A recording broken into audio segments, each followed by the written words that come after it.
Victoire du Barça 3-0 contre Osasuna. Bonjour à tous, j'espère que vous allez bien. N'hésitez pas à me mettre votre petit pouce bleu. Le Barça s'est facilement imposé face à Osasuna sur le score de 3-0 grâce à des buts de Ferran Torres dans un premier temps, puis de Dani Olmo sur penalty qui est sorti d'ailleurs sur blessure, j'en parlerai dans ce débrief. Et enfin, en deuxième mi-temps, un nouveau but de Monsieur Robert Lewandowski, qui se rapproche un peu plus du Pichichi avec ce 23e but en Liga cette saison. Donc déjà, pour parler de ce match, le Barça, la force tranquille. Déjà, dès les premiers instants, c'est le Barça qu'on connaît, pressing très haut, qui a la possession du ballon, qui va mettre très rapidement la pression sur les buts de Osasuna, et ils vont marquer de manière assez logique, notamment grâce à un bon décalage, voilà, sur le côté. Donc une belle passe de Monsieur Alejandro Balde, qui a livré pour ma part une excellente performance dans ce match. Il a été incroyable et c'est lui qui est le passeur décisif sur le premier but, inscrit donc par Ferran Torres. Ferran Torres, comme vous le savez, dont je n'étais pas fan du tout, au vu de ses performances qui n'étaient pas bonnes. Mais là, en ce moment, Ferran Torres, il est sur une bonne lancée. Il te met un doublé, faut pas l'oublier, face à l'Atlético de Madrid. On n'oublie pas ce doublé incroyable et très important dans un match que le Barça a totalement retourné en faisant une remontada historique. Et là, contre Osasuna, il est à nouveau buteur. Bon, il a un peu de réussite parce que le gardien la prend, mais malheureusement, il arrête un peu avec sa main, mais malheureusement, le ballon va quand même dans les buts.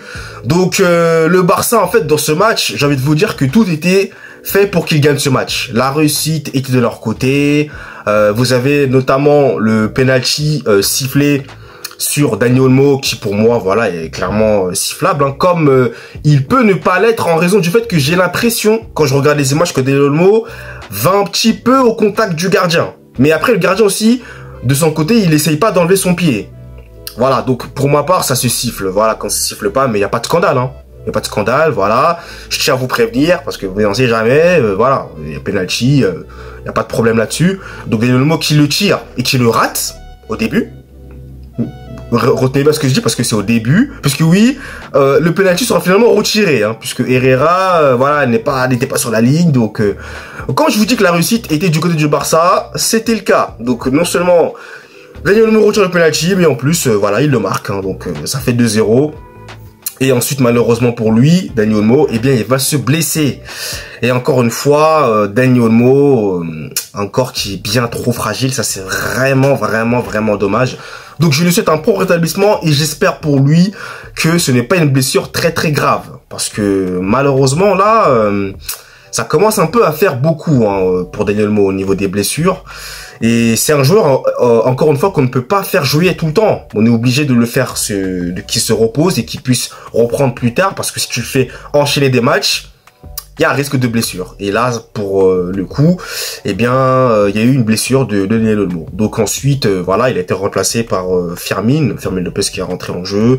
Voilà, donc le Barça a déroulé, que ce soit au milieu de terrain, avec encore une fois une magique performance de Monsieur Pedri Potter, le magicien de cette équipe, qui encore une fois en tant que milieu de terrain, voilà, surtout au niveau des ressorties de balles, de la possession du ballon, des passes aussi. Pedri, c'est toujours propre, Vous le savez, c'est un joueur que j'aime beaucoup. Je suis totalement fan de lui. Frenkie de Jong, que j'ai bien aimé aussi dans ce match, qui revient très fort.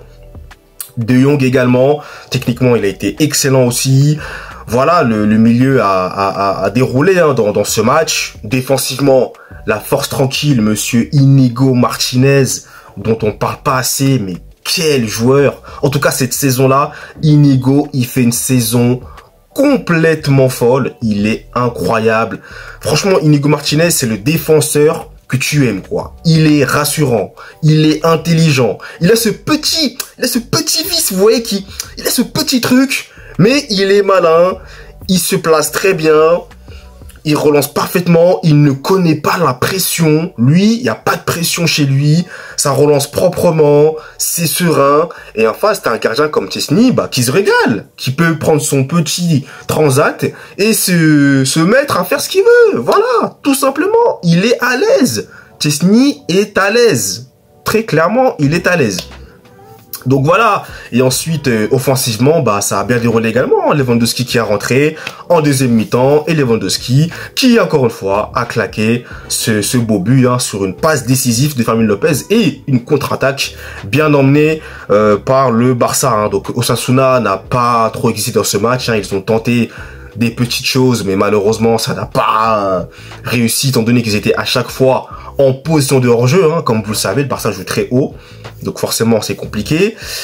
Et sinon voilà, Lamine Yamal qui a fait son match, voilà, il a fait son match, Lamine Yamal, en fait Lamine Yamal, vous savez tellement maintenant, il est tellement fort, il est trop fort. Donc je vais vous dire que parfois quand il fait un match que pour moi il est plutôt normal, un bon match, voilà, c'est un bon match. Donc Lamine Yamal a été intéressant. Il a même failli être passeur décisif sur Ferran Torres, en première mi-temps, parce que la passe qu'il donne, elle est carrément incroyable, et Ferran qui rate son face-à-face avec le gardien. Mais sinon, globalement parlant, le Barça, ça a été la force tranquille, mais je vais le répéter, ils ont joué tranquille. Tu sens que ce match-là, il aurait pu durer, je sais pas moi, une semaine, le Barça n'aurait jamais été inquiété par Osasuna, mais jamais, quoi. Clairement, il n'aurait jamais été inquiété.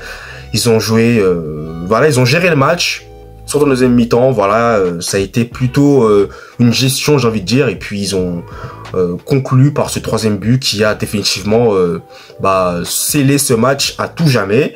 Et avec cette victoire-là, le Barça reprend du coup 3 points d'avance provisoire sur le Real Madrid qui va jouer ce week-end, donc à 21h contre Leganés. En espérant une victoire du Real Madrid, parce que vous connaissez le Real. Mais voilà, le Barça continue son chemin, le Barça ne s'arrête pas. Et le Barça file tout droit vers son titre de champion. Bien sûr, on en est encore très très loin.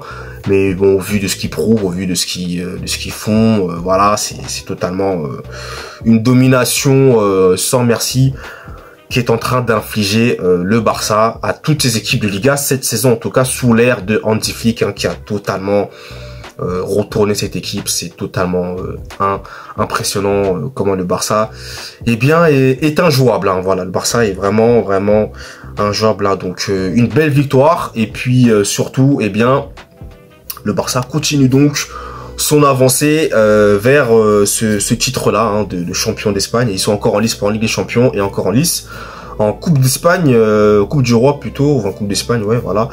Encore une fois aussi. Donc le Barça déroule bien, tout va bien, voilà, la trêve internationale ne les a pas du tout ralentis. Bien au contraire, même si j'ai trouvé parfois que le match était un peu lent, je trouvais, bon voilà, il y avait pas trop d'intensité par moment, je trouvais. Limite, je vous cache pas que j'ai regarder le match à la 108e minute parce que je savais que le Barça allait gagner ce match. Et au final, j'ai eu raison, voilà, je me suis pas infligé non plus de nombreuses douleurs. C'est un calvaire pour moi, je vous dis, et je vais terminer là-dessus, de regarder les matchs du Barça, tellement je sais qu'ils vont dérouler et qu'ils vont battre cette équipe. Ça continue, et puis voilà. Je pense que j'ai tout dit dans ce débrief, donc n'hésitez pas à me dire si j'ai oublié des choses ou pas. En tout cas, moi, je vous dis à la prochaine pour une prochaine vidéo. Merci à vous d'avoir suivi le débrief dans son intégralité et nous, on se retrouve très vite. Allez!